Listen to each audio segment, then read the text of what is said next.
About to continue our conversation with Frank DeMeo. Glad to have him back and to share some more about all the things that he has been involved in, including making some promises to his lady love, the woman that he married, and definitely that is something that he wanted to do as she was definitely fighting that battle that we know many folks are fighting with breast cancer and all in that kind of space. So definitely he made a promise to her that he would do certain things, and definitely he has gone ahead and done some of those. But we'll talk about that as well as some of the other things that are going on in Frank's life, because Frank is always an amazing individual, being born and raised up there in Rhode Island and actually growing up in the restaurant business, which he says engendered a strong work ethic and a love of food. And I definitely know about that love of food. Gonna have to go out and get me a bite to eat later on today as well. Or maybe I'll have the food come to me, since we know that DoorDash is a wonderful thing and all in that kind of way. So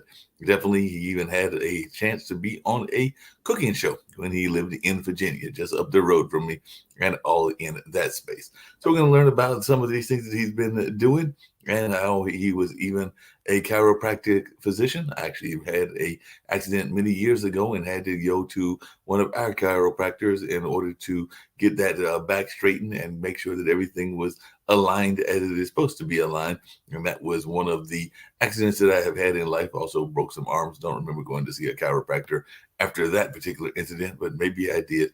I'm just not remembering it. But we're going to see what Frank is up to, and even might learn about some of his hobbies as well. So I'm going to bring Frank in and we'll dive into some of these topics and see what's going on in Frank's life. So how are you doing, Frank? Glad that you're here I'm with doing us and very all well, in Mark. that space, and definitely glad to be back and have this conversation. I know you said it was a little bit on the chilly side in the building, even though it's feeling quite spring-like here in Durham, North Carolina. It's probably been like around 70 degrees, even though we did have some rain earlier today, and definitely spring may be coming earlier, or maybe old man winter will have one last kick at us before getting on out of here. And of course, we do know that this is March, which means that tournaments are coming up, the conference championships in basketball, and definitely my alma mater, Marquette, just Yes. won the Big East regular season title. Now we'll see if they can win the conference title in terms of the conference championship and that kind of way, and then we'll see what they can do on the national side. But it's the first time that they had won a championship of that sort since, I think they said, 76 or something like that. It's been a long time of coming. So definitely that was when they were an independent. So it's been a long time of coming of being ranked as high as six. That's what it was. They have not been ranked as high as six. So I think they did have one other conference championship back in the day in Conference USA and a couple of other conferences that they have belonged to. But this one they have solely, it is all theirs, and they got up to number six, which is the highest they have ever been since before I went to school there, and all in that space. So Frank, how are you doing today, and how is life treating you? And tell me about the Oh, weather up there. very well. Doing very well. Speaking of basketball and March Madness, and you going back in history, Mhm. the my alma mater in 1974 made the Final Four, Oh and we well. were extremely proud of that. And that was Providence College. So, uh, Yeah. great team. That is actually Auburn. one of the Big East. That's actually one of the Big East schools that we play regularly, and they are doing quite well and are expected to make the big dance also this year. So Providence is doing well. I think they were either second or third. They were one of the teams that were chasing us, but like I said, we did manage to get the victory that we needed. So we don't need the victory on tomorrow when we play St. John's, but it's always good to have a little Uh, bit. always the wild card. Yeah, St. John's, always, always the wild card. Never know. always. Uh, Never can't tell which way they're going, and all in that space, no doubt about it. But like I said, the weather is doing well here and everything. I was fascinated. I want to get to the whole thing around the promises that we talked about last time, but I did not realize the last time that we talked that you had had some success as a cook and grew up in the restaurant business. So I do know that that is a very difficult business, because they say that the majority of restaurants that are started actually fail and don't succeed and all of that. But you also have to, as your bio puts it, a strong work ethic. So, and I'm sure you got that love of food, and maybe there is certain foods that you love more than others. But I was just wondering if you could share with our audience a little bit about that work ethic and just about the restaurant business in general, and how long you were in it, and even if you are still doing cooking as a side hobby, even to this day. Well, growing up, I started at the age of 11, um, standing on a milk crate. Remember the old wooden ones with the Mhm. metal, the ribs in it? Yeah, I had to definitely. had to stand on that in order to reach the silverware at the bottom of the sink. Mm. And so I was 11 years old. And over time, as I got taller and older, you start waiting on customers. Right. And that is the sheer shock of it at 12 and 13 years old is pretty heavy. I mean, because people come in and they go, "Hey, I want this, I want that, I want this, I want that," and you go, uh, uh, my parents are behind you, and they say, "Oh yeah, well that's over there, and that's over there," and over time you get into it. It becomes an excellent classroom for socialization and Mhm. communication.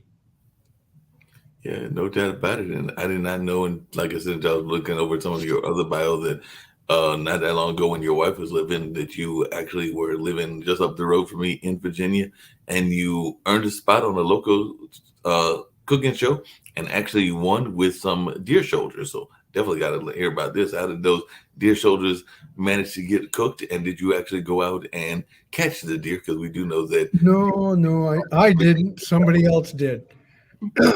So, but at the time, I was working for a delicatessen, Mhm. and he wanted to have dinner specials. So I went in and created a three menu dinner, 9.99 specials, and it took off. Well, And he was very happy about that. sounds like. But a friend of his had a uh, cooking show. Mhm. So he happened to come in, and I had made farfalle and the vegetables in a light Alfredo. And he loved it. Well. So he said, "Hey, why don't you come on the show and do some cooking?" I said, "But I'm not going to make pasta. I mean, that's I'll do something. I'll tell you what, I'll cook a meat. Don't know which one it'll be yet, but I'll cook a meat." And a friend of ours had a deer shoulder in his freezer. Mm. So he said, "Hey, why don't you use this?" I said, "You're talking about a shoulder. That's like doing sirloin. You chewing rubber." And he said, "Yeah, well, don't worry about it. I'll fix it." So he trimmed it out. I marinated it for 3 days. Wow. And in blackberries, raspberries, uh, like 2 tablespoons of lemon juice and orange juice, Wow. garlic, and crushed red pepper seeds. Mm. Sounds very delicious and everything. I know that you have moved away from that kind of cooking because I know in reading about you and everything that you've moved now toward more of a vegetarian lifestyle and definitely. Yeah, I love kale. I think kale is a magic green. I eat them all, broccoli, kale. I can't do asparagus though because it kicks up. For some reason, it kicks up my rheumatoid Well, in my fingers. They get fat, but that's not bad. It's okay. But yeah, kale and beans, kale and broccoli, kale and olive oil, kale and apples. hmm. Do Granny Smith apples Well, with well, kales, stir fried in a pan. It'll knock your socks off. I have to try that. I was saying you also enjoy, still, even though you might be leaning toward vegetarianism, you're not opposed to a prime rib. And I do know we have some good prime rib Yeah, around here as well. there's a local bar restaurant that is not far, about 5 miles away from me. And Saturday evenings is prime rib night. Mm. And I'm an end cut person. I'm not a middle cut. I'll go there once a month, maybe once over a 6 week, maybe even an 8 week period. Get my end cut, sit there at the bar, have a beer, and have my prime rib, and be in heaven. Sounds like it. One thing I was curious about is you had a very illustrious career there as in your uh, towns and in the different towns that you've lived in, because you lived in a couple of places as a chiropractor, and I definitely mentioned that earlier. I know that Mr. Brown, who is a chiropractor here, would be glad to know that I'm talking to a chiropractor here on Pod TV and everything. But it looks like you gave that up and went more to the arts career. So what led you first into chiropractic, and what got you out of chiropractic? I guess is the two questions that I'm really asking. That's an excellent question because it's very historical in nature.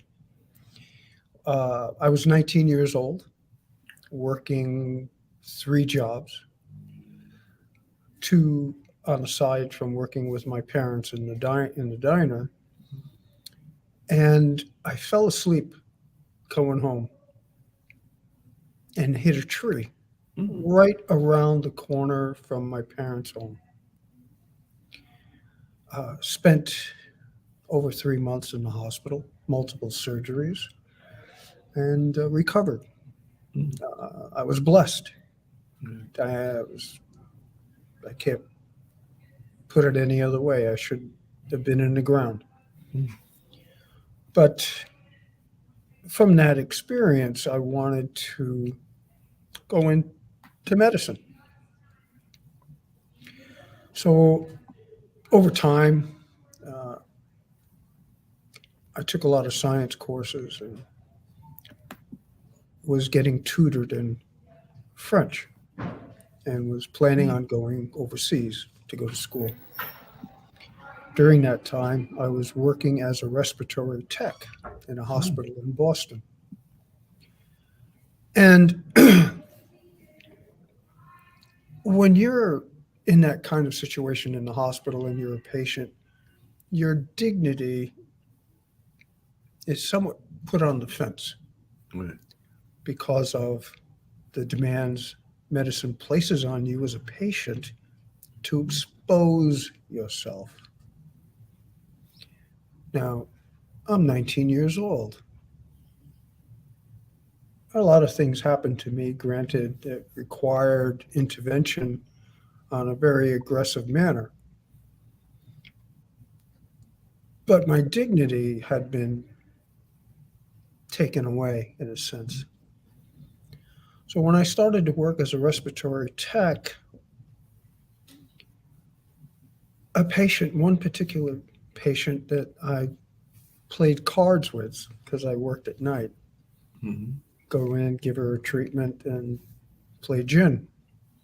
I had a very serious lung situation. And rounds, they were doing evening rounds, and 6, 8 students, doctors, came into the room. And the head of the department was standing next to the bed, explaining the patient's condition and what he was planning on examining, which is fine. That's proper and customary to do that, especially to inform the patient of your procedure. Well, he took the sheet and literally just flung it down on the bed, exposing the patient completely to everyone. It took me back to being in the hospital. My immediate response was to take the sheet and cover the patient again. And he looked at me. He said, "What are you doing?" I said, "If you're going to examine the patient, expose the area you're going to examine, but don't expose the whole body. You're embarrassing her in front of your colleagues." Well, he took affront to that, and he proceeded to do the same thing again. And I reached back down and put the sheet back up on the patient. So he excused me from the room, and I ended up getting fired for that. Mhm. But I never forgot it. Mhm. And it was an earmark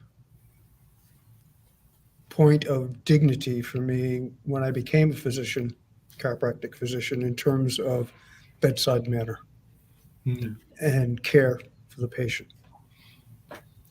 So that's how I became a chiropractor. Mainly, I was living in Boston because I Mhm. was working at a hospital there. And the guys across the hall were students of Boston Conservatory and New England Conservatory of Music. Mhm. So they were teaching me how to play the alto saxophone. Okay. One of them wanted a ride to go to the doctor, and I'm saying, hey, sure, I'll take you. It turned out to be a chiropractic physician. Mhm. And he gave me some books. I read them, and I realized that there was no reason for me to be going to France. Everything that I wanted to do in terms of healthcare was right there in the profession of chiropractic. Mhm. And that's how I became a chiropractor. Sounds amazing. Truly amazing story. You just brought up something that I was wondering about sometimes because I know my mom, probably a few years back, had some surgery and folks were giving her some medicine or not even medicine. I think it was some food or something like that. And she felt that they had not actually followed the instructions of looking at what they were doing. So they had not done enough hospital care because I think they were about to give her Yes. something that she probably would have not reacted well to. And I Mm-hmm. can't remember whether it was a medicine or a food, but she took that as a uh, teaching moment versus a scolding moment. So I just wondered, do you think that that is something that more hospitals need to do is be aware of that patient care and all of that? Because like I said, mom was a patient, never had, she's had relatives, including a sister, one of my aunts that was a medical librarian, but she did not Mm-hmm. scold the person. She just took it as a educational moment to tell them what they had done wrong and to do it in a diplomatic way. But I was just wondering, as a former chiropractic physician, do you think that the bedside manner is there as much as it should be? I believe it is. It's part of our education, it's part of our training, and it puts us apart, separates us, puts us Mhm. apart from other professions Right. in terms of being able to sit there and listen, not intervene, not dictate, not say, do as I say, not as I do, Mhm. kind of an attitude. And it stood me, it helped me in terms of my practice. I had an excellent practice. Patients were amazing kids, infants, right on up to grannies and grandpas. Mhm. Didn't matter. Yeah. Sounds like it. You're also an artist, and I know that my dad is actually being recognized by the Durham Arts Guild as an artist as well, and he also has a love of science and a love of some of that even showing up in his artwork and all in that kind of space. But definitely a love of psychology, a love of some of the biologies of biological sciences as well as some other sciences, and definitely a love of the arts. But I was just wondering, how much do you feel is there a correlation between your art love, because you are actually in collections in the US and Canada and have gotten awards for your photography? And by the way, dad is also a photographer as well. But how is the correlation between the arts and the science background? Because we oftentimes will hear people talking about a left brain and a right brain, but it sounds to me like you have the both of the best of both worlds. Because I was thinking that the doctor and the chiropractic stuff would probably be more on the right brain, if I remember my analytics correctly, I and the left. well, I don't know. I think I'm not good at math, so that's left brain, very linear. But Right. I mean, I do have moments of linearity in terms of things that require attention, but I tend to bounce. Hmm. I'm not. There are some people who can sit and be very specific in their time spent. I get bored. It's, if it's not stimulating me, I'm going to go and find something else that will. So from that standpoint, that's where the art came in. Mm. And that, actually, it started when I was in the fourth grade. I made a wreath for Christmas. Mm. And my teacher at that time, and I still remember her name, Miss Kelly, she was a peach. She Mm. was reinforcing and directing at the same time. And I never forgotten her in terms of all of the gifts of creativity that she offered us in guidance. So, but then, life gets on and I put it aside. Right. But it came back um, when I left chiropractic. And what had happened was I was powerlifting with some friends and I herniated 2 discs in my lower back. Right. One disc had 2 herniations on it when we did the MRI, and then the other one was in a different direction. So that pretty much squashed my chiropractic. Yeah, your chiropractic career and everything. Yeah, because I was a hands-on physician. I mean, there are techniques in chiropractic that are very subtle. Yeah. I used some of them, but I was not a strong proponent of them. I moved those bones. That was my thing. Make that adjustment. Put the energy into the spine, and the nervous system will follow Yeah, and make whatever changes are necessary for that person. that makes sense. So, We have a show. We have a show here on the network. Billy Graham does it. Not Billy Graham, the evangelist, but our own version of Billy Graham. And he was in the military, and he has traveled to Bali. He went to um, the Korea we like, South Korea, and then he went to travel in other parts of the globe, including some trips, but not living to Africa. And I would describe him as somewhat of a restless soul as well, a nomad, because definitely he is back home in his home state of Texas. But I would not be surprised if next week or a week later he doesn't wind up moving as well. So I was just wondering how much of that was in your life, because it sounds to me like part of the promise that you made to your wife and everything. Because it does sound like you've been as you like to put it in your bio, a restless soul and sand in the shoes. So, how many places have you been to, and how much of that is in your DNA? well, dad's Italian, my mother is Greek. The Mediterranean input is very strong, and they liked to travel. We would take vacations, in the 50s and 60s. A big vacation was going to the Catskills in New York, or going up to Lake George or something like that. So it wasn't every year, but there were times that we would take off. But it wasn't until I did a study program from high school that took me to England to study at the University of Southampton, which was a lot of fun. There were 65 of us in the program, and we were from all parts of the country. But that experience, traveling to England, going to the University of Southampton, spending time in London, spending time in Paris, that was it. That's when the sand was fixed. It wasn't any way of taking that shoe off and dumping the sand out. I was ready to move. I've been to Scotland, been to Canada, been to Mexico, spent 2 winters in Mexico, back to back, about 6 months each trip, and been pretty much all over the states. Yeah.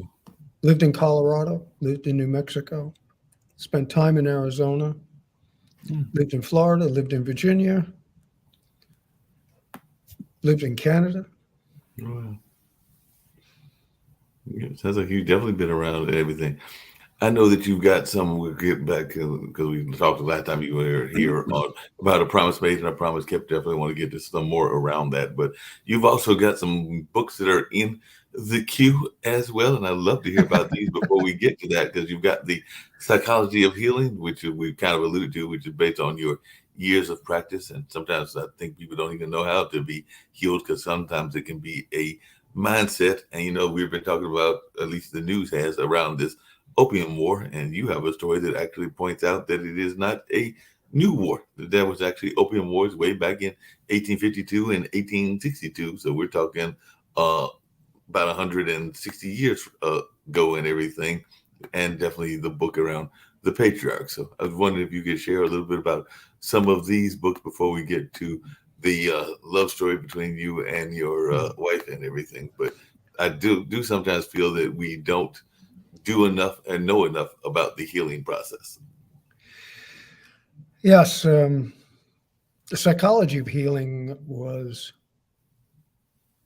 an interesting thing because I was in Canada and using my knowledge in chiropractic process and neurology, and using a technique called Bowen, which is soft tissue, very gentle movements of the skin. Mhm.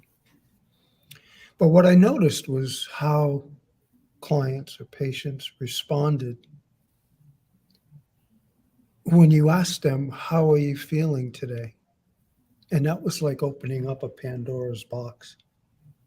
They would say all kinds of things. Oh, my hangnail's killing me. I had a headache. I've had this. My stomach is upset. So everything is basically negative in its connotation. What I realized from that is it was impacting how they were responding to care.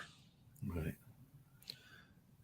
So by asking, what good things have happened today? Have you seen anything that was beautiful today?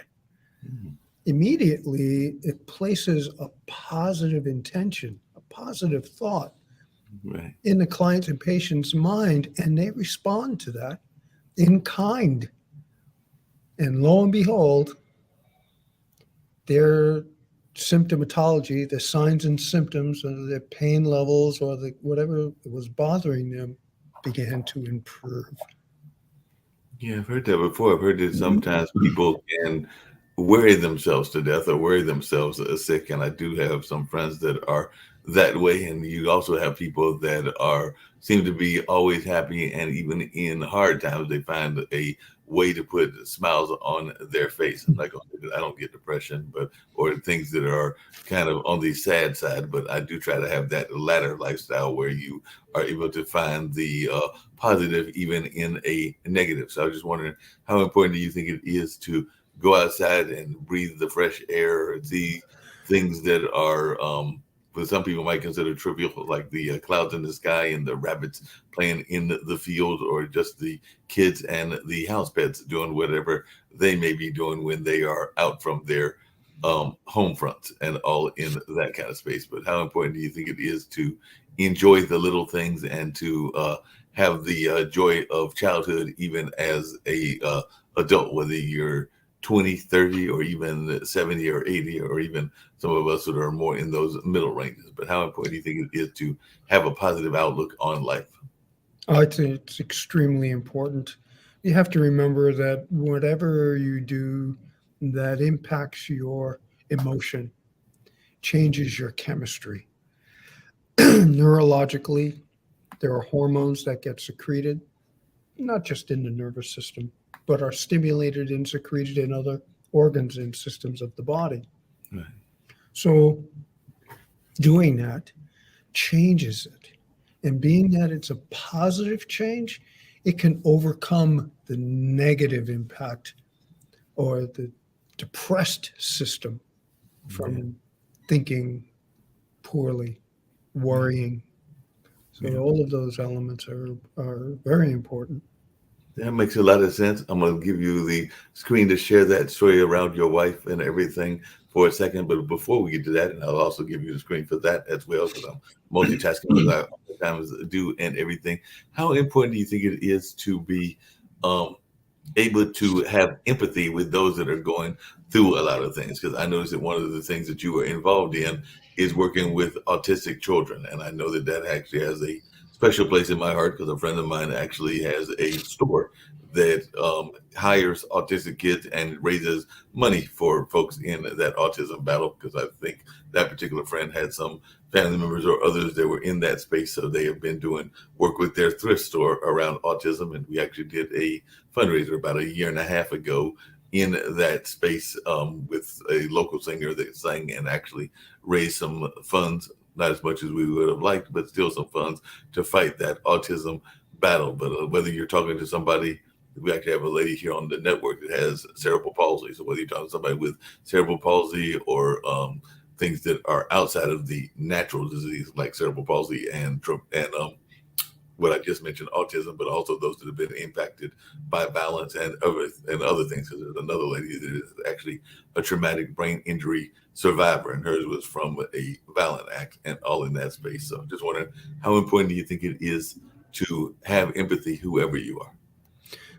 You should be thoughtful and considerate in any situation. It has nothing to do with what is impacting an individual.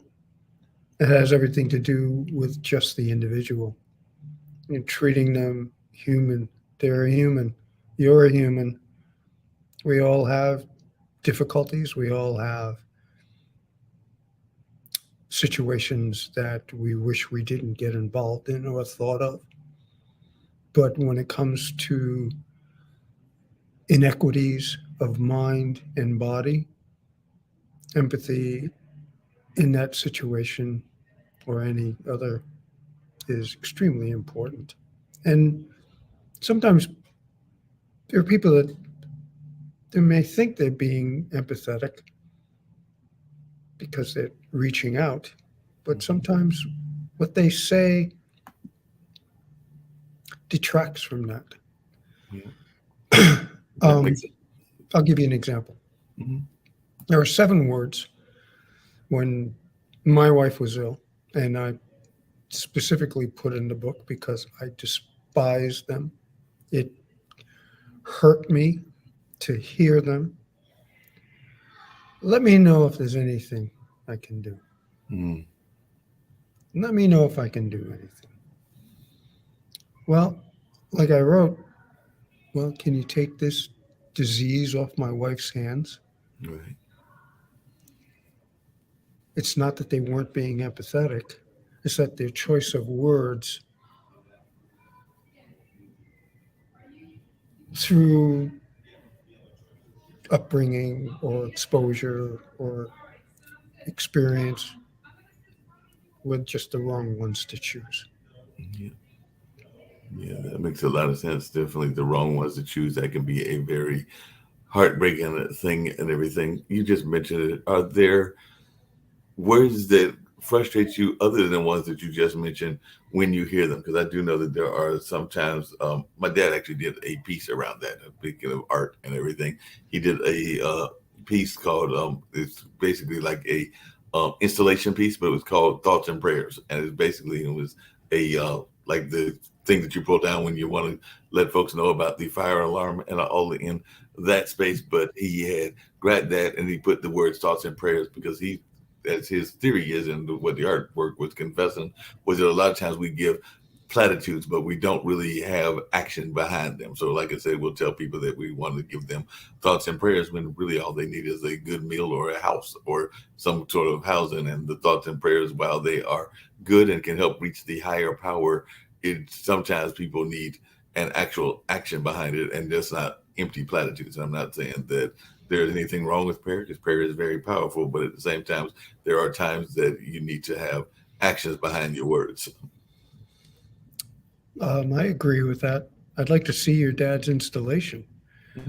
Um, is it in North Carolina? It's in North Carolina, but he's traveled it up and down in other places. You can actually go to bambooturtle.com or bambooturtle.org. I can never remember whether it's .com or .org, but he has a love of both bamboo and turtles. He's actually had several turtles in his life, and you can see his artwork on the web. And there's some friends of mine that are trying to see if they can get those lovely NFTs and other things to also show the work. But right now it is definitely on the website and is definitely available that way. So definitely is some amazing artwork. He's even done some abstract artwork around animals like insects and other things as well. So and even what some people would call not so much lost objects, but like found objects, like the spokes on a railroad track and nails and things of that nature. So he's done some interesting artwork around that space also. Now that would be interesting. Insects, I don't see the art in insects. So, but yeah, it's funny because when Judith and I were living in New Mexico and I was attending University of New Mexico, doing studio courses there, students were doing things with insects and bees. I'll be right there. I gotta grab my bag. I don't get it. It didn't, it didn't stir any interest in me. It didn't make me want to think of something else. Most artists like to do something and they say, okay, now I'll just leave it for the individual to do whatever interpretation of the piece that they choose. And I thoroughly agree with that. But that's like saying, okay, I'm going to take this piece of aluminum foil, I'm going to put a push pin through it and stick it on the wall and call it reflection. Mm-hmm. No, it doesn't work. Not for me anyhow. But yeah, different folks have different tastes and different things that strike their fantasy. So I can definitely, and like you said, it's not for everybody and all in it that kind of way. Should remind our listeners again about the story between you and your wife and the promise that was kept. Because like I said, she did have this long battle with, I believe it was breast cancer and everything. And you just reminded our audience that didn't catch the first interview about that and some of the lessons that you learned that you try to pass on to particularly other men that are grieving, whether that is a older man or a younger man. Well, our journey in that process started in 2000 with her diagnosis, and using journaling, it took me a while, but journaling became my escape months later. Gotcha. For Judith, it was immediate. She could sit there and pour out her heart. Me, no. Now, you would think the artist side of me would fall into that very quickly, and that wasn't the case at all. Tap the pen on the desk, twirl it around on my fingers, doodle, draw stick figures. I couldn't bring myself to put words on the paper. Oh, wow. But when I was able to do it, it was like, somebody opened up the floodgates, and it was my emotional release. What I realized was that I had to become a scribe. Gotcha. Egyptian type of concept, where people were there taking notes, writing a story about daily events. And that's really what helped me. Right. Well, But it's triggers, it's things that happen.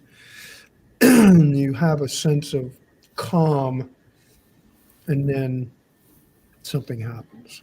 Yeah, that makes a lot of sense. So what are some of the lessons that you wish people would learn in that grieving process? Unfortunately, I have both of my parents with me, but I've definitely lost some friends and lost some dear friends as well as some aunts and uncles, but definitely some, and even a cousin that was lost as well, and actually in a young age, actually in childbirth, as I remember correctly. But what are some of the lessons that you would give for those that are in the grieving process? I would say think of your journaling as an opportunity to allow yourself to have grief. Right. You definitely need to have the emotion of it. But you also need to step back from it a little bit. You need to transition or not allow it to consume you. Right. If you can do that, it doesn't define you.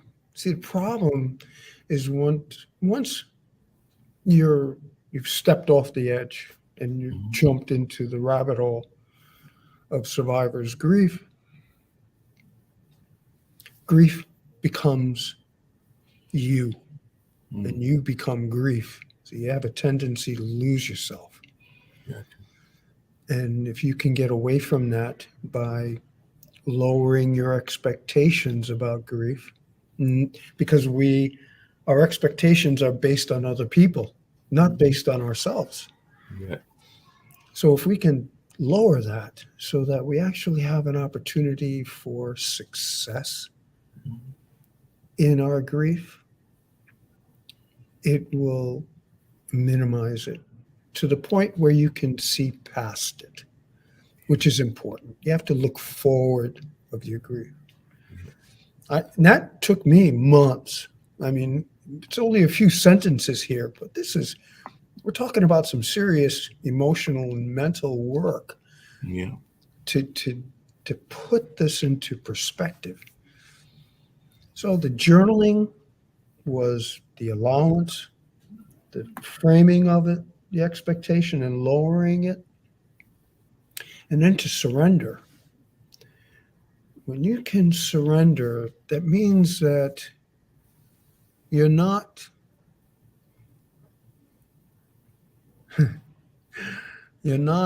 just being pig-headed. Mm-hmm. Because we're men. Yeah. We grew up for our generation. Right. I mean, I'm a little bit older than you probably, but we're patriarchal. I mean, that's the kind of an environment that we grew up in. Right. Mothers were the matriarchs. Papa was the patriarch. Mm-hmm. So being stoic, having answers, not showing emotion, Yeah. holding things tight to the chest. It's almost genetic Yeah. in its format. Yeah. But if you can find someone, a friend, a family member, just one person, not a whole bunch of people, just one individual who will accept you for who you are and what you're going through and allow you to speak, Yeah. to share without interpretation, without defining what they expect from you. Just being a listener goes a long way. No, that makes sense. How important, and we're going to wind down shortly and everything, how important are affirmations to you, and how important are they to your own journey of healing and all in that space? I'm going to give you the full screen on this one as well. And then I've got a very unusual question to ask about your wife and y'all's relationship, but they'll bring that after the affirmation. I don't think it'll be that unusual, but it might be one that you might not be expecting. Well, understand that meditation, prayer, and affirmations go in hand. They fall under the umbrella of mindfulness, so to speak. Your ability to find simplicity in your actions with purpose. Purpose is the important point. Because if you don't have any purpose, You're functioning, you're chasing life. You're going after things that your neighbor is doing. It's like keeping up with the Joneses kind of an attitude. But affirmations are extremely important. They reinforce the positive aspects of your mental capacity. They allow you to feed your subconscious with positive words. And that's the key point here. It can change how you think and feel and live.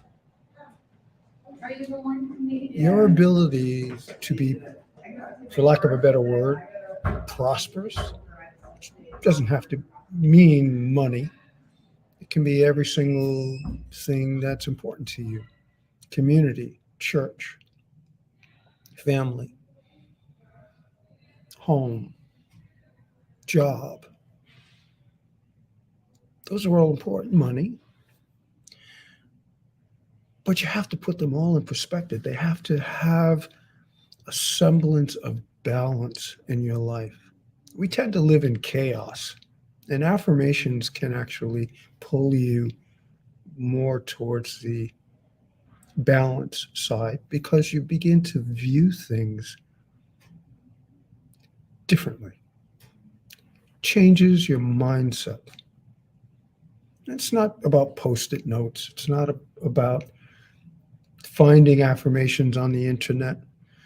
It's about dropping into yourself, being present to yourself.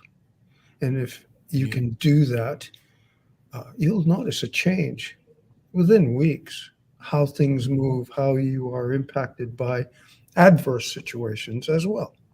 Your whole mindset begins to change. You're calmer, much calmer, and you laugh. I love to laugh.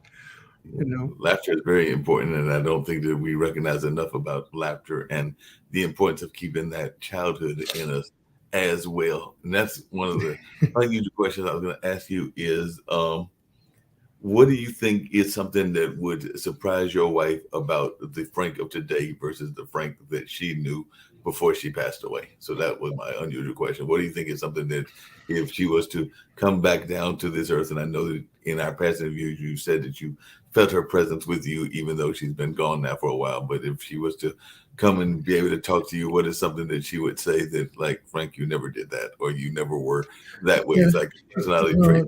She was always proud of me in the fact that I had determination, perseverance, and faith. But I was in some situations or circumstances would be classified as a hothead because I was a volcano. And it isn't because something was wrong.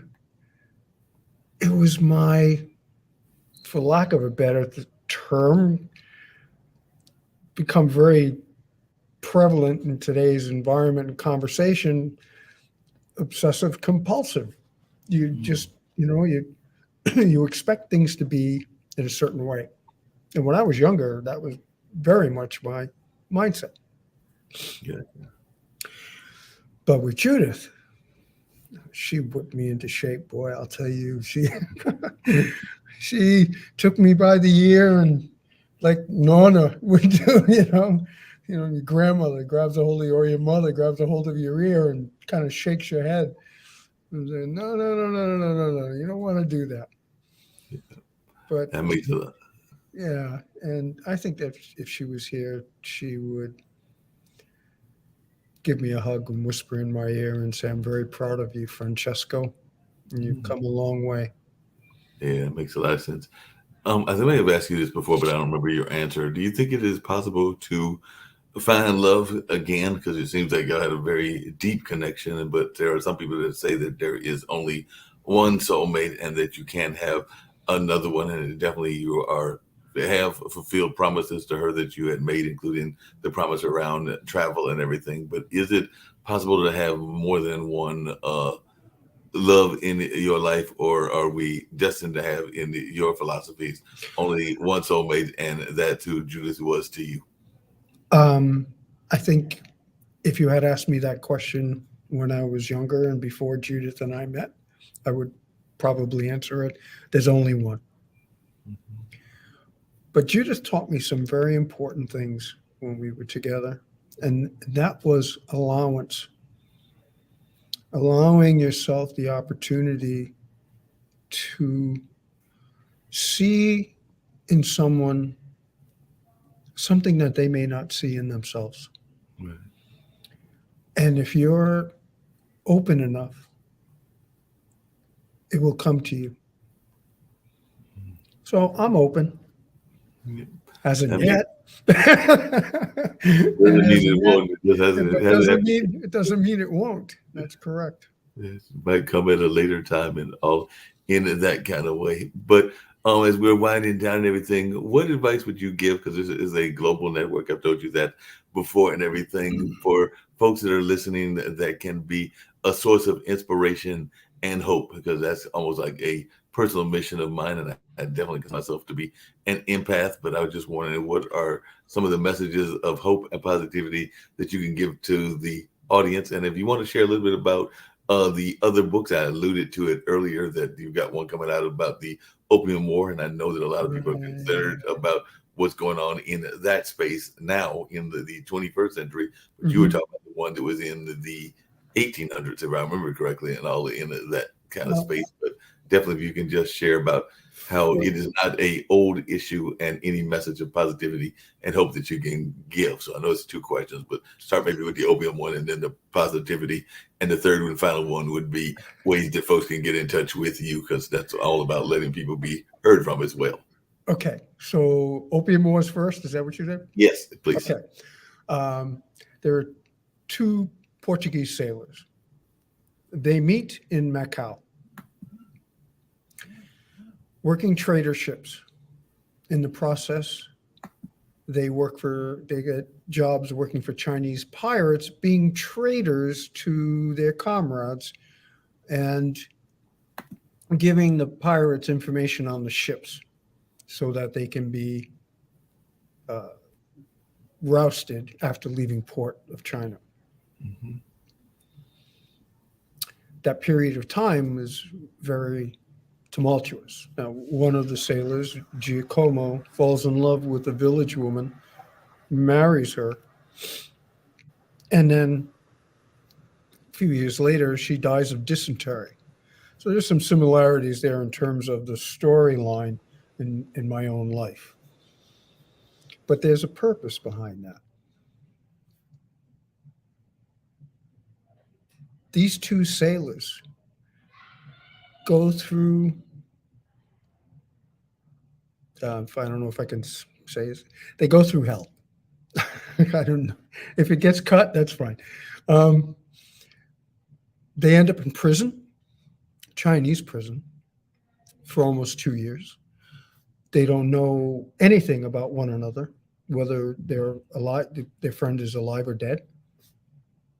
And then suddenly, the powers that be change in China, and the magistrates from England, since they never found any of the stolen goods from the ship that they were blamed for having robbed, they were finally released. And that's the premise behind the first book, The Prelude to a Friendship. The Pearls, which is the second one, is them attempting to meet in Portsmouth, England, to split the spoils that they had collected in China. And all things start going south in that story. It moves from Portsmouth, it goes to London, it goes from London back to Portsmouth, and then a lot of things are going on. And it's a 340-page book. So Patriarchs, which is the third one in the trilogy, it takes us from post-Civil War to World War I. Now, characters from the Pearls, generationally, are the characters for the patriarchs. Patriarchs are two families, two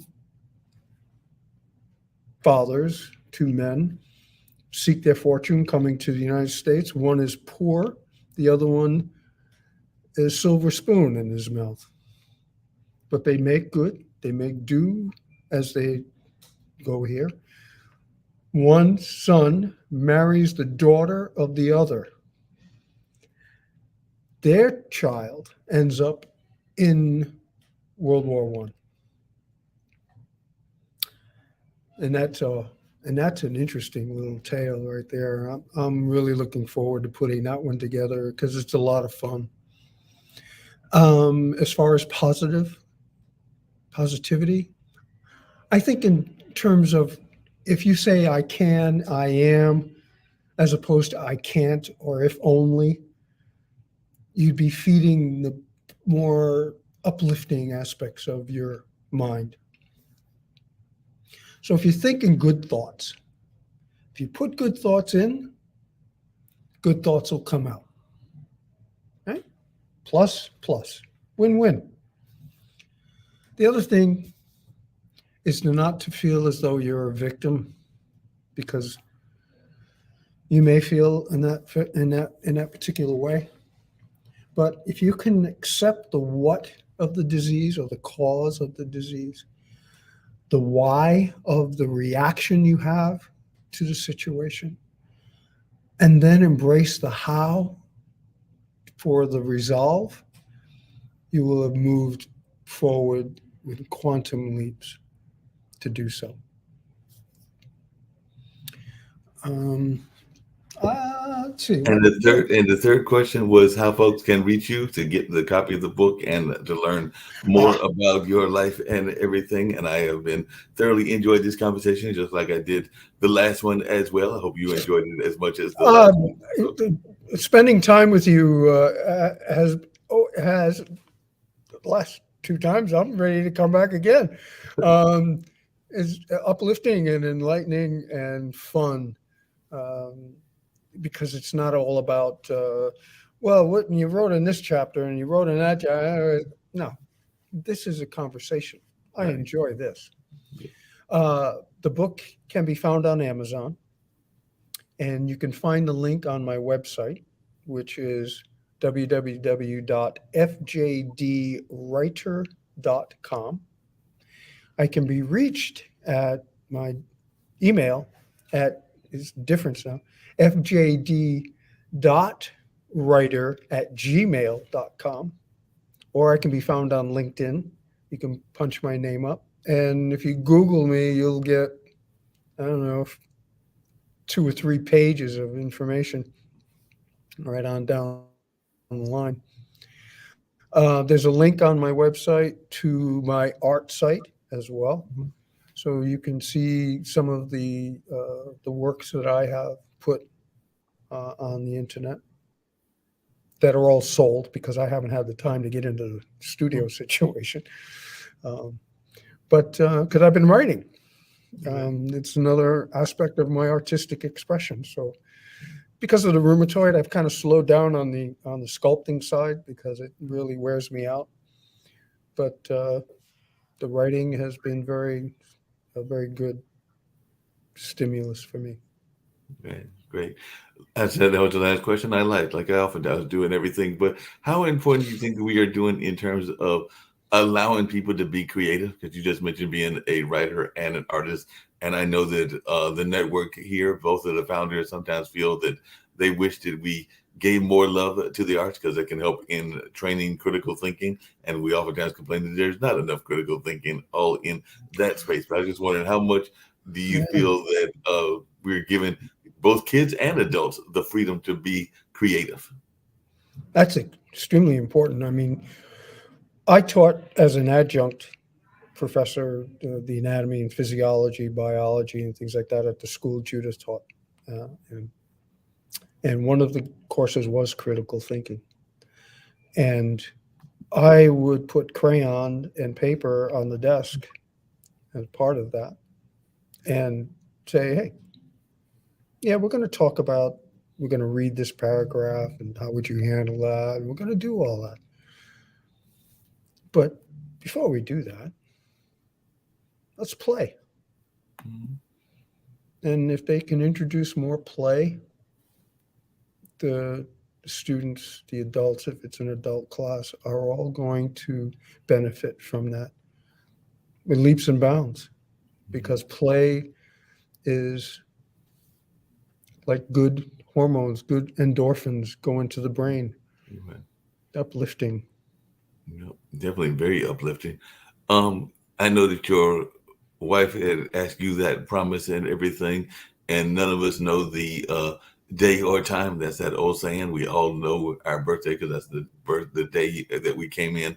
None of us really know our end date. I mean, I'm sure that God and those up above have an idea of when the end date, but none of us know. And there is oftentimes that conversation about living the best you can with that dash in between, which is the period in between whatever the birth year was and the end year. And I guess the question I have for you, Frank, is what is something that you are hoping to accomplish or that you wish to accomplish before whatever that end date is? And like I said, I'm personally going for 200, even though I know nobody's actually done that. But I like the way you think, Mark.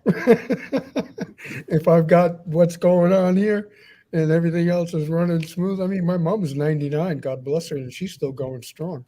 So genetically, I think I've got a shot. Yeah. But I think, I think God, creator, whatever your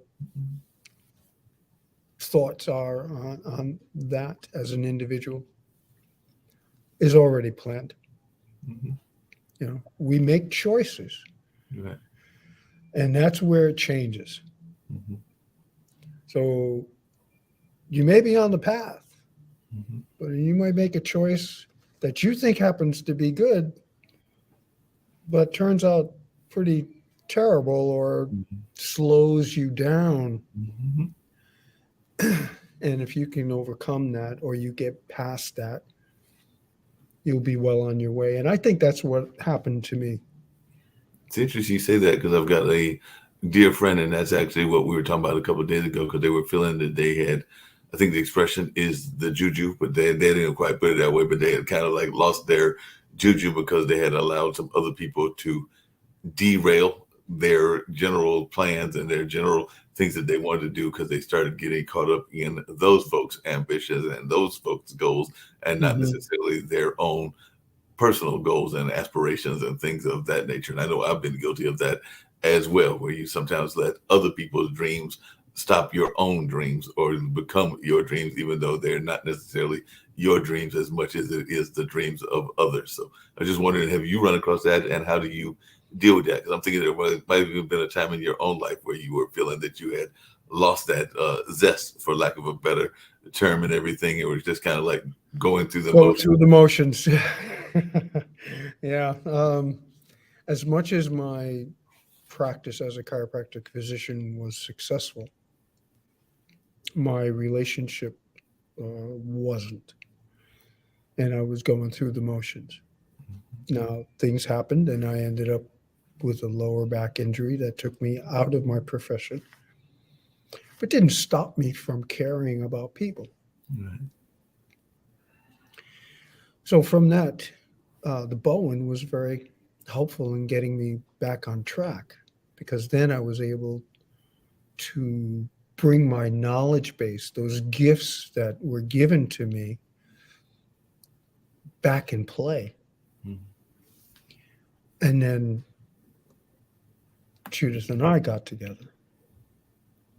Before that, we were together. And then that relationship rekindled my desire to be happy, Yeah. because we had a relationship that was not based on any expectations. It was, I want to be, and I want to be with you. Hmm. And it's funny, I just wrote a short article for that title, Well. and posted it on LinkedIn, Hmm. because I was thinking about my relationship and how I was with Judith and how Judith was with me, and how we were willing to just be with one another and share and experience and laugh and cry and bump heads and all of those things without expectation. Because when you're growing up, you have expectations because your parents put them on you. I want you to be a doctor. I want you to be a lawyer. I want you to do this. I want you to do that. And you sit there or you stand there and you go, but Mom, Dad, I don't want to do that. But eventually, for some reason or other, we end up fulfilling their expectations rather than our own. Yeah, I can definitely see that, and that definitely makes a lot of sense. And you're right. Too many times we do that. We try to live somebody else's dreams and not our own dreams, whether it's a relationship or whether it's like you just said, a family member or parent or something along those lines. Is there, whether it's a book that you have in mind that you'd like to write, a person that you'd like to meet, or a place that you'd like to go that you haven't gone yet? Is there I remember the movie Bucket List, and I can't remember the actors. I think Morgan Freeman was one of them. I don't remember the other one. But Jack Nicholson. On your bucket list as well, something that you are hoping to accomplish before that end expiration time for yourself?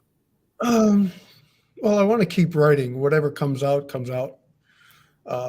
My art, I'll get back to doing that little bits at a time. I want to build a little house, and not a tiny home, but a tiny home that's not movable, like 350, 400 square feet, and then have my studio so I can write in and I can do my art in. As far as bucket list, I'd like to see the Amazon rainforest before it's gone. I'd like to see the Amazon rainforest, and I would like to sail in a race from Los Angeles, California to Hawaii. It's probably going on right now, or at least getting close to that time. And I also want to sail solo across the Atlantic. Wow. That would be amazing. Go to the Mediterranean. Well, I was almost there. I got sailed solo from Bermuda back to the States. That was 846 miles of pure enjoyment. I mean, solitude. I like solitude. For some reason, I have this affinity to be quiet. I like quiet. Was there anything that surprised you about Bermuda? Because I know that speaking of folks that have passed, a friend of my dad's was actually involved in Bermuda politics. Stu Hayward was his name. Everything, and he only passed away. I believe it was last year. I don't think it was this year. I believe it was last year that he passed away. But he was also very much of a environmentalist and did a lot of sustainability work there in Bermuda and all in that kind of space. And of course, everybody knows the stereotypical Bermuda triangles where things just disappear. So things that were surprised you about Bermuda, and if there were ways that you stayed away from the triangle. Oh my God! You bring up the Bermuda Triangle. Holy mackerel! Both trips. Just a side note. Yeah, both trips, going and returning. All of the instruments failed. Compass failed. GPS failed. All the electronics. The single sideband radio failed. I mean, I was like sailing, flying blind. It's like I had no idea where you were going, especially if it was at night, because you didn't have the sun to give you some direction in terms of how you might be heading. And each trip almost 10 hours each way. It was. I can't believe you said that. That's funny, but it was kind of torturous at the moment. It's like, oh God, here I am. Where am I going? I felt like I was in a Rod Serling Twilight Zone episode. Right. Amazing. But like I said, I have thoroughly enjoyed this and everything. If you have any last thoughts that you want to give to the audience, I'll give you the full screen. And then after you say that, I'll go out with a couple of these commercials that I've got over here and everything. But yeah, you're always welcome to come back. We can do these all on a regular basis, but definitely, you're always welcome to come back and share your thoughts whenever you're available. But I know that there are other podcasters that are pulling at you as well. But yeah, I also enjoy the conversational nature of most of these shows that I do. So definitely, anytime you want to come back, just let me know and I'll gladly book you for another episode here on Pod TV as well. Well, I'll leave you with a quote, and I tried to do that last time, but I finally did remember. But this particular one is by a man by the name of B.J. Palmer, the son of the founder of chiropractic, and he wrote, "You never know how far-reaching something you may think, say, or do will affect the lives of others, even millions." It is the second part of that is anonymous. I never found out who wrote it. It is better to light one candle than to curse the darkness. And as far as husbands out there who are in the grieving process, stuck in survivor's grief, I say, light one candle for yourself. Hold that candle up to help you find your way and find peace and blessings and health to your listeners and you, Mark. Thank you. I greatly appreciate that. I think we'll go out with this thing about dinner and some of the other PSAs, including one about some vegetarian type food and everything. So there's actually a lady that does a show here that has her own spice blend. I might get one or two other ones as well. But as always, it's been fun talking to you, Frank, and I look forward to having another conversation with you in the not too distant future. Thank you, Mark. A pleasure to be here, and always good to see you as well. Have a good evening. Do say.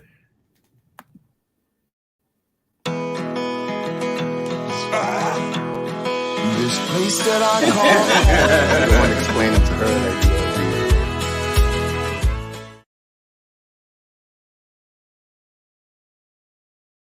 You know how people love to enjoy food and don't understand how to flavor their food or how to replicate a meal? They're interested in supplements but don't know where to begin? Well, what I do is I take the guesswork out of enjoying flavor and wellness with my flavorful spice blends so that they can create delicious meals with healing benefits. Can Do Spice was created to help cooks at any level enjoy healing through food. Every spice blend was designed to give added health benefits of natural herbs. Every blend is complete. There's no need to add any additional spice for a delicious meal. Saving you time and money while adding supplements to your meals can be both tasty and fun. My earliest memories in the kitchen began with my father, Kenny Can Do Bond, so it was fitting that I would name this line after him. I have always looked to natural remedies to supplement the body, and I found myself hiding herbs and minerals in foods for my family. That's when it hit me. Everyone needs Can Do Spice. Everyone should be having this. It's an exclusive brand for cooks at any level who want to create flavorful dishes with healing benefits that can satisfy the body and soul. Add a little spice to your life. Give Can Do Spice a try.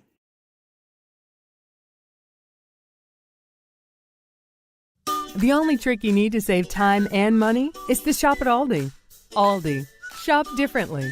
Limitless length plus volume. Sensational from every angle. New Lash Sensational Sky High Mascara. Only from Maybelline, New York. Everything that touches your baby should be this comforting. Pamper Swaddlers.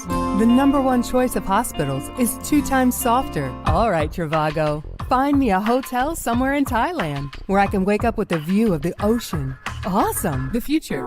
It's impossible to see. And when it's finally here, it might not be what you'd expect. It might just be better.